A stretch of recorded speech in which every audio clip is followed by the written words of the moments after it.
अखंडानंदरूपाय दिव्यज्ञानप्रदायिने भवध्वान्तदिनेशाय गुंडाक्षगुरवे नमः. वसायदान भाग 8. दुरितांचे तिमिर जावो, विश्वस्वधर्मसूर्ये पाहो, जो जे वांछील तो ते लाहो.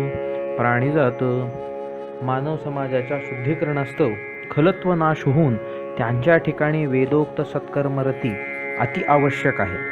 अर्थात समाजाची सुधारणा किंवा कुधारणा समाजाच्या चांगल्या वाईट कर्मावर आधारित असते हे मात्र निश्चित आहे.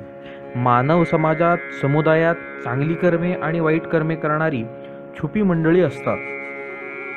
काही परोपकार करणारी मंडळीही गुप्त राहतात, कारण त्यांना लोकेशणा नसते. काही सद्धर्मी आहोत असे सोंग घेऊन छुप्या पद्धतीत वाईट कर्मेही करीत असतात. या दुष्ट छुप्यांची उदाहरणे द्यायला नको आहे म्हणून येथे देत नाही, कारण सुज्ञ लोकांस ही उदाहरणे माहीत आहेत. हीच मंडळी अस्तिनातील निखारा जसा काम करतो त्याप्रमाणे समाजाला आतून पोखरत राहतात. स्वधर्माचा उपयोग कुटिलत्वाने करून समाज सद्धर्म परान्मुख होऊन यांचे मतवादी व्हावा, जेणेकरून यांना हवे तसे वागता येईल यासाठी सदा प्रयत्नरत असतात. यांच्या मुळाशी वाईट दुरित इच्छा आहे, म्हणून समाजातून जोपर्यंत ही वाईट कर्मे जात नाहीत तोपर्यंत समाज सुधारणा होणे नाही.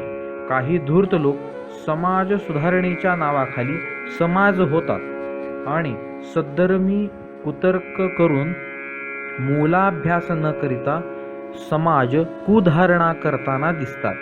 हे आज नवल नाही. हे असे पापी लोक समाज सुधारक नसून समाजधारक आहेत.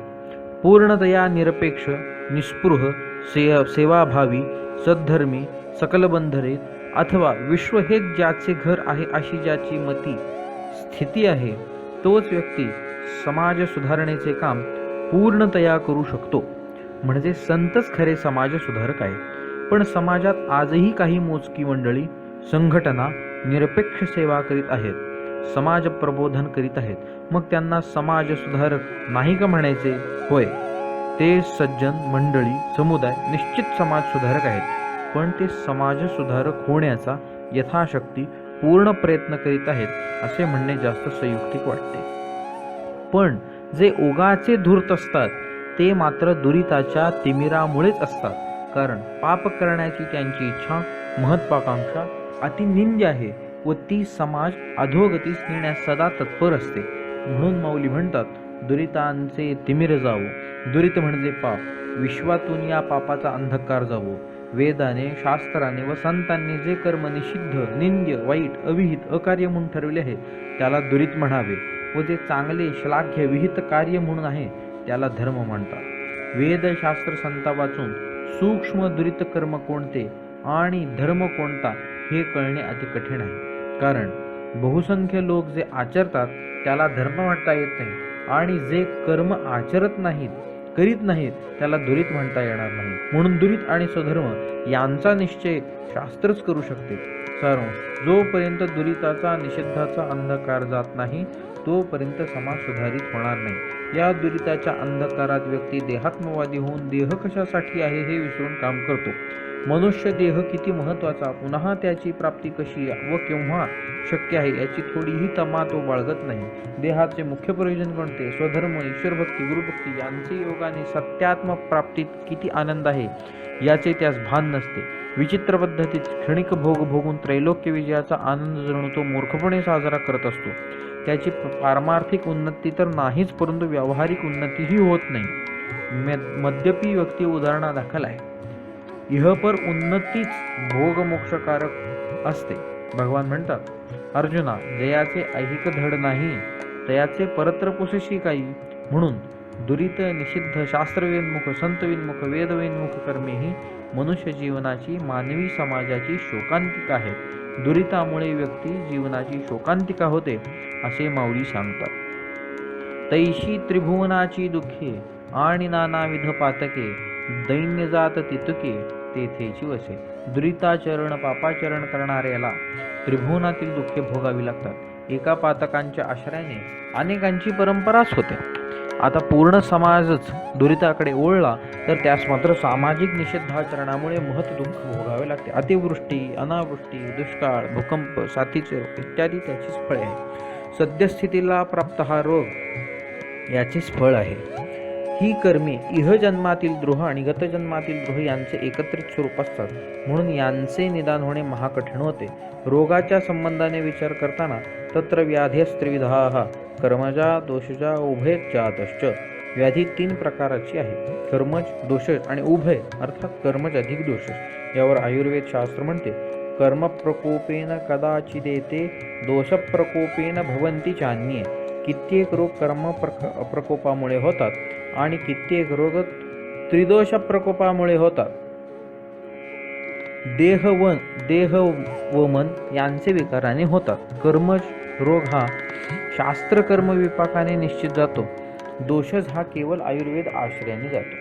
परंतु उभयरूपी असणारा दोष अर्थात कर्मापासून आणि दोषापासून त्यास मात्र दोन्ही उपाय शास्त्र व आयुर्वेद करावे लागतात. अर्थात कर्मापासून होणारा त्रास अनाकलनीय असू शकतो, तो आयुर्वेदाचा विषय होऊ शकत नसल्याने त्याचे निराकरण एक प्रश्नचिन्ह होते. हा परिणाम समाजास त्याच्या दुरिताचरण यानेच भोगावा लागतो. सारांश: सामाजिक दुरितामुळे सामाजिक जीवनाचा विध्वंस होतो. अर्थात व्यक्ती जीवनात, सामाजिक जीवनात आणि समाजात कोठेही दुरिताचा अंधकार नसावा, म्हणून माऊली म्हणतात, दुरिताचे एकमेव जावे. मनुष्याच्या जीवनातून पापाची क्रिया निघून गेल्यावर त्या जागी चांगली क्रिया निश्चित हवी आणि ती स्थिरत्वही हवे आहे. कारण मनुष्य हा क्षणभरही क्रियाशून्य राहू शकत नाही. त्याकरता चांगली आणि सफल क्रिया मनुष्याच्या ठिकाणी आवश्यक होते. म्हणून माऊली म्हणतात, विश्व स्वधर्म सूर्ये पाहो.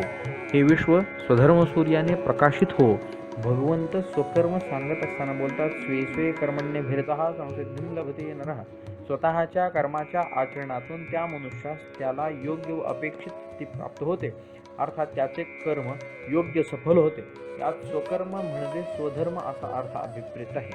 वेद निषिद्ध कर्म टाकून वेद विहित निष्काम कर्म अनुष्ठानाने चित्तशुद्धीपूर्वक इहपरत्र साधून श्री गुरु कृपेने तो मनुष्य मोक्ष फलवान होतो. मनुष्याच्या वर्तमान हिताबरोबर भावी हिताची उत्पत्ती स्वधर्माने होत असल्यामुळे स्वधर्म सूर्य उत्पन्न होवो असे माऊली म्हणतात. पुढे माऊली म्हणतात, जो जे वांछील तो ते लाहो प्राणी जातो. जो प्राणी धार्मिक आहे अर्थात स्वधर्मयुक्त असून त्यात रत आहे, त्याला तो जे जे इच्छिल त्याला ते प्राप्त हो. हे स्वधर्म आचरणाचे फल आहे. एखादा धार्मिक जिज्ञास असेल तर त्याला श्री गुरु प्राप्तीपूर्वक श्री गुरु ईश्वर आणि शास्त्र कृपापूर्वक ब्रह्मज्ञान व्हावे. जर कोणी धार्मिक अर्थ असेल तर त्रिविध दुःखाचा श्री प्रभूच्या कृपेने नाश होऊन तो सुखाला प्राप्त व्हावा.